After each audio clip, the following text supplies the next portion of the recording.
Voilà. Donc, ce qu'on voulait vous dire aujourd'hui, c'est tout d'abord une petite introduction.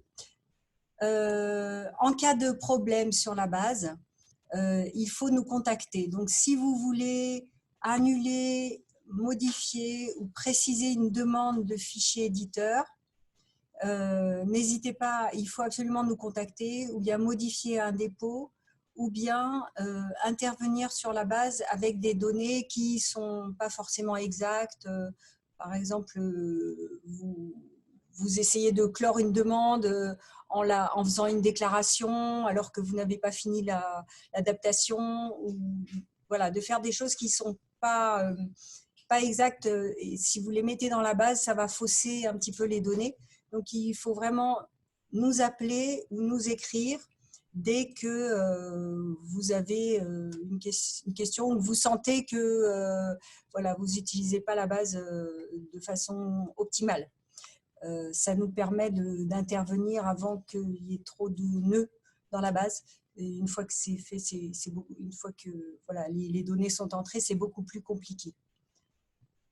Voilà, et maintenant, sur les annulations, je vais laisser la parole à ma collègue Delphine Grappelou, qui va vous parler de comment annuler une demande et qu'est-ce que c'est qu'une annulation de demande de fichier éditeur. Donc là, on s'adresse évidemment aux organismes uniquement agréés et on va vous définir un petit peu ce que c'est qu'une annulation de demande de fichier éditeur. Je passe la parole à Delphine. Voilà, j'arrête le partage d'écran. Ça ne concerne que les organismes agréés parce que les fichiers éditeurs sont accessibles que pour les organismes agréés. Bon, alors actuellement, Platon ne nous permet toujours pas d'annuler une demande. Donc, la meilleure chose, c'est de nous envoyer un courriel. On le fera pour vous. Voilà. Alors, surtout, ne pas déclarer de non-conforme. On a eu beaucoup de demandes d'annulation. En fait, mise sur les non-conformités, enfin, comme une non-conformité. Ce n'est pas une non-conformité. Une non-conformité, c'est vraiment que le fichier a un problème. Donc là, il ne faut pas utiliser, par exemple, cette touche-là, vous voyez. Voilà, pas pour déclarer une annulation si vous êtes trompé, si vous n'en avez plus besoin, si vous n'avez pas pu l'adapter, vous nous envoyez un petit courriel. Voilà. Donc, les exemples de fichiers non conformes éditeurs, donc toujours pour les organismes agréés, c'est un fichier vide, un fichier corrompu, un fichier XML sans la DTD, donc, parce qu'on ne peut pas l'exploiter, fichier présentant des pages manquantes, les fichiers ne correspondant pas à vos attentes, c'est-à-dire que si vous avez eu un PDF et que vous vouliez un EPUB ou un XML, là, vous avez le droit de demander le format supérieur, soit EPUB, soit XML, ou les deux, enfin, surtout XML en priorité. Ça, c'est l'arrêté sur les formats qui le dit. Et aussi en cas de fichier que l'éditeur aura déposé et soit trompé de fichier. Donc, le fichier n'est pas le bon. Donc maintenant, on va traiter les dépôts de fichiers adaptés non conformes. Ça va être déclenché par notre système Platon. Et donc souvent, les motifs, ça va être soit le fichier est vide, mauvaise transmission, fichier corrompu aussi, impossible à ouvrir.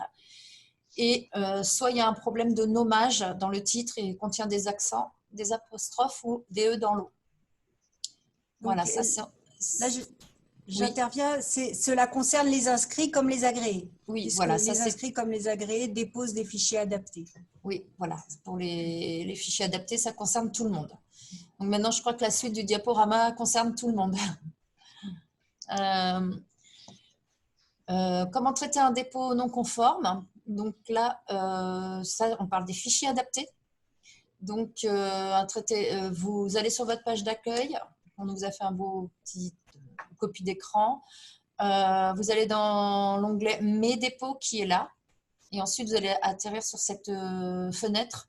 Donc là, état du dépôt, vous pourrez trier par non conforme à contrôler et vous pourrez sur la touche rechercher et vous allez obtenir une liste dont on a fait une copie d'écran partielle.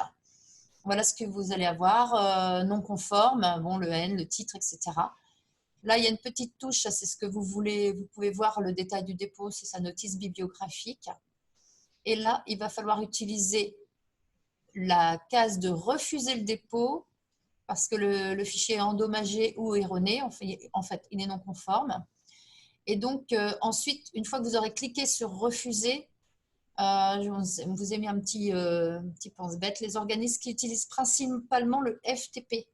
C'est-à-dire qu'il y en a qui livrent par FTP, bien sûr, et ils doivent impérativement, pour éliminer ce non-conforme de leur compte, passer par la plateforme d'abord pour refuser tous les dépôts non conformes.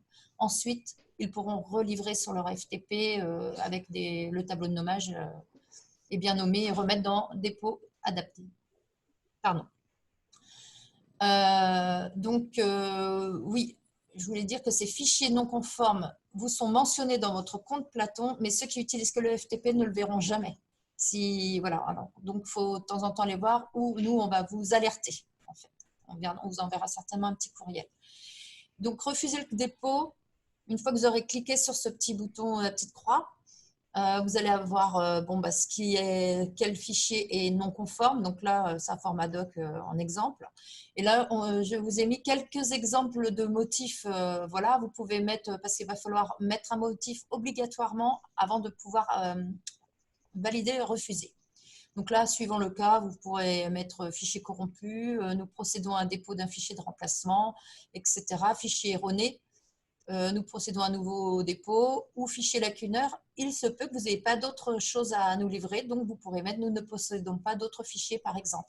Après, vous aurez peut-être d'autres motifs que vous pourrez nous indiquer sans problème. Donc là, il n'y aura plus qu'à cliquer sur refuser et votre dépôt passera à l'état rejeté. Et pour intégrer sur Platon un nouveau fichier, un fichier de remplacement, il faudra recommencer le processus par l'onglet « Déposer » qui est là.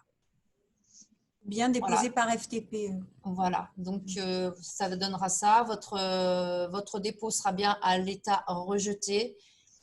Et oui, par FTP aussi, mais sur la plateforme, il faudra repasser par déposer. Sinon, par FTP, vous pouvez, une fois que vous aurez bien refusé tous vos dépôts non conformes, vous pouvez repasser comme vous avez l'habitude de faire par le FTP.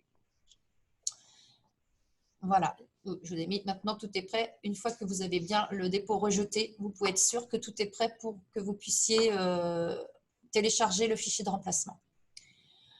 Donc, je vous ai fait un petit tableau, remplacer les dépôts supprimés. Donc, un exemple de ce côté-là à gauche par la plateforme, donc en passant par l'onglet déposer, comme je vous ai dit, et ensuite par FTP, enfin, par FTP pour ceux qui utilisent le FTP. Donc, je vous ai mis des petits, si vous voulez, on peut le dire ensemble. Donc là, oui, déposer, il faudra recommencer tout le processus. Et bon, bien sûr, je vous ai mis des petites alertes. Attention, déposez qu'un seul type de fichier d'adaptation. Si plusieurs fichiers pour une même adaptation, en faire un zip avant de pouvoir aller dans parcourir et l'intégrer. Nom de fichier, bien sûr, comme dit précédemment, sans accent, sans apostrophe, sans espace et sans E dans l'eau. Et ceux qui livrent par FTP, ben, en fait, tableau de nommage pour nommer votre fichier de remplacement et ensuite le déposer dans le petit répertoire dépôt adapté et ensuite Platon fait le travail. Voilà, je crois que j'ai terminé. Donc là, Véronique va peut-être vous refaire des petits rappels sur la journée du 13 novembre. Je te laisse. Voilà. Merci Delphine. J'espère que on répondra à vos questions sur ces points. Je voulais juste vous signaler qu'il faut s'inscrire pour la journée du 13 novembre. Vous avez dû recevoir un mail avec 2 liens.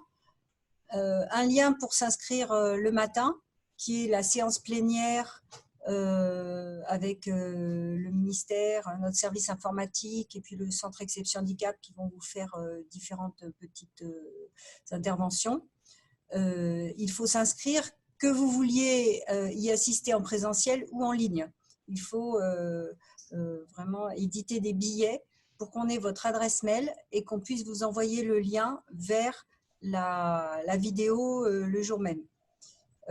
Et pour l'atelier de l'après-midi sur les fichiers adaptés, là ce sera en présentiel avec suffisamment d'espace autour. On prendra des mesures, on respectera les mesures barrières et le masque. Et voilà, il faut s'inscrire également pour l'atelier. Voilà, parce que j'ai eu quelques questions là-dessus. Voilà, donc on peut à présent répondre à vos questions, si vous en avez, que ce soit sur les annulations de fichiers éditeurs, sur le traitement des dépôts de fichiers non conformes ou toute autre chose. Donc vous pouvez rétablir